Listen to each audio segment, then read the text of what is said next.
अस्सलाम वालेकुम स्टूडेंट। हमारे पास लेक्चर नंबर 14 है जो जिसमें शोर क्वेश्चन है हमारे पास 25 to 29 है। ये आज हम वन बाय वन इनको करते हैं ज़रा।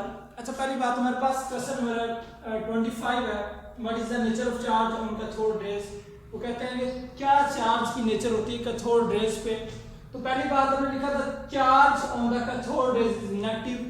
जो चार्ज होता है या नेचर होती है चार्ज की कैथोड रेज पे वो क्या होती है, वो होती है नेगेटिव।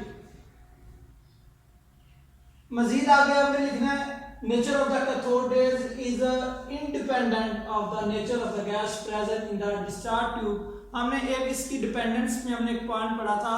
हमने कहा था कि जो कैथोड रेज होती हैं, ये जो एमिट होती हैं कैथोड सरफेस से, तो ये डिपेंड नहीं करती कि आपने मेटालिक इलेक्ट्रोड कौन सा लिया हुआ है या फिर आपने डिस्चार्ज ट्यूब में गैस कौन सी ली है। जो आप जोन सी मर्जी गैस लो, जोन से मर्जी आप मेटालिक इलेक्ट्रोड जो है वो यूज करो, तो सेम जो है वो कैथोड रेज जो है वो एमिट होंगी। इनके ऊपर जो चार्ज होता है वो नेगेटिव होता है और ये डिपेंड नहीं करती नेचर ऑफ गैस पे। क्वेश्चन नंबर 26 है हमारे पास, give characteristic of cathode rays. जो कैथोड रेज है उनकी खसूसियात क्या होती हैं। भाई पहली खसूसियात है travel in a straight line. हमने ये जब ये लॉन्ग क्वेश्चन पढ़ा था वहां पे भी हमने कहा था कि ये क्या करती हैं, बिल्कुल स्ट्रेट लाइन में मूव करती हैं, सीधी लाइन में ये मूव करती हैं।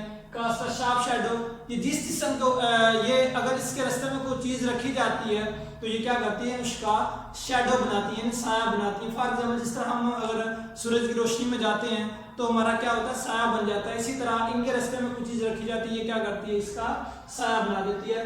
Raise the temperature on which they fall, जिस जिस्म के ऊपर ये रेज पड़ती हैं उसका टेम्परेचर जो है उसको बढ़ा देती हैं। Produce glow light when hit the wall of the discharge tube, जब ये वॉल के साथ टकराती है, डिस्चार्ज ट्यूब के साथ ये रेज जो है जब ये टकराती हैं वॉल के साथ तो क्या करती हैं, ये ग्लो यानी लाइट प्रोड्यूस करती हैं। मजीद लास्ट इसकी है जो भी हम ऊपर जो डिस्कस की है, independent on the nature of gas in the discharge tube. ये जो नेचर होती है गैस की उस पर डिपेंड नहीं करती ये जो कैथोड रेज होती है। क्वेश्चन नंबर हमारे पास 27 है, ये हमारे पास शेल और सब शेल में क्या डिफरेंस होता है।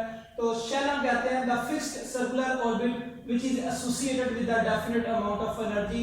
हमारे पास वो ऑर्बिट्स जो कि न्यूक्लियस की गिर्द जो सर्कुलर फॉर्म में पाए जाते हैं जिनकी अपनी महसूस एनर्जी होती है वो क्या कहलाते हैं, हमारे पास शेल कहलाते हैं।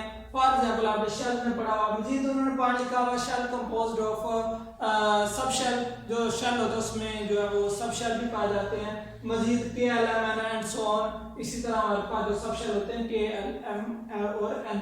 इस तरह सब शेल हमारे पास भी क्या होते हैं, सब शेल हम कहते हैं each shell is composed of one और मोर सब शेल। या हम इसकी प्रॉपर डेफिनेशन अगर करना चाहते हैं सब शेल की तो हम करते हैं द अराउंड द स्पेस और region around the nucleus where the probability of finding electron is maximum। हम कहते हैं न्यूक्लियस की गिर्द वो जगह जहां पे इलेक्ट्रॉन के पाए जाने का इम्कान जो होता है वो मैक्सिमम होता है, ज्यादा से ज्यादा होता है, उससे हम क्या कहते हैं, वो सब जो शेल हम कहते हैं। तो सब शेल की निस्बत आपको तो आ जाता है आपके पास एटॉमिक ऑर्बिटल, वैसे वो आ जाता है, लेकिन मजीद आपके पास जो सब शेल होता है इसमें भी क्या होता है कि जो इलेक्ट्रॉन के पाए जाने का इम्कान क्या होता है, मैक्सिमम होता है।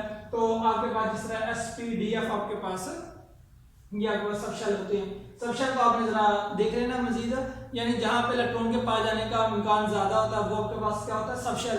और मजीद इसके अंदर भी जो है वो ऑर्बिटल होते हैं जहां पे और ज्यादा मुकाम होता है पाए जाने का इलेक्ट्रॉन का। तो मजीद आपने बस यहाँ तक भी रहना है। उसके बाद क्वेश्चन नंबर 28 है, what is the nature on an atom when it lose an electron or when it gain an electron। ने कहा क्या नेचर होती है एक एटम की जब वो इलेक्ट्रॉन को लूज करता है या इलेक्ट्रॉन को गेन करता है। when an atom lose electron become positive charge, जब एक एटम इलेक्ट्रॉन लूज करता है उसके ऊपर पॉजिटिव चार्ज आ जाता है। फॉर एग्जांपल सोडियम है, इसके आरी शेल में एक इलेक्ट्रॉन होता है, वो इलेक्ट्रॉन लूज करता है तो पॉजिटिव चार्ज आ जाता है। मैग्नीशियम है, इसके आरी शेल में 2 इलेक्ट्रॉन होते हैं, वो लूज करता है, पॉजिटिव चार्ज आ जाता है। इसी तरह when an electron gain electron become negative charge, जब ये गेन करते हैं इनके ऊपर कौन सा चार्ज आ जाता है, नेगेटिव चार्ज आ जाता है। और इस तरह जब ये लूज करते हैं इनके ऊपर पॉजिटिव चार्ज आ जाता है। अब जिस तरह फॉर एग्जांपल क्लोरीन है, ये क्या करेगा, एक जो है वो इलेक्ट्रॉन एक्सेप्ट करता है, इसके ऊपर नेगेटिव चार्ज क्लोराइड आयन बन जाएगा। इस तरह ऑक्सीजन 2 इलेक्ट्रॉन एक्सेप्ट करता है, ऑक्साइड बन जाएगा। तो ये हमारे पास 4 क्वेश्चन थे जो हमने करने थे, यानी 25 to 29 तो को करता हूँ कि आप लोगों को ये वाले जो है वो क्लियर हो गए होंगे। अल्लाह हाफिज़।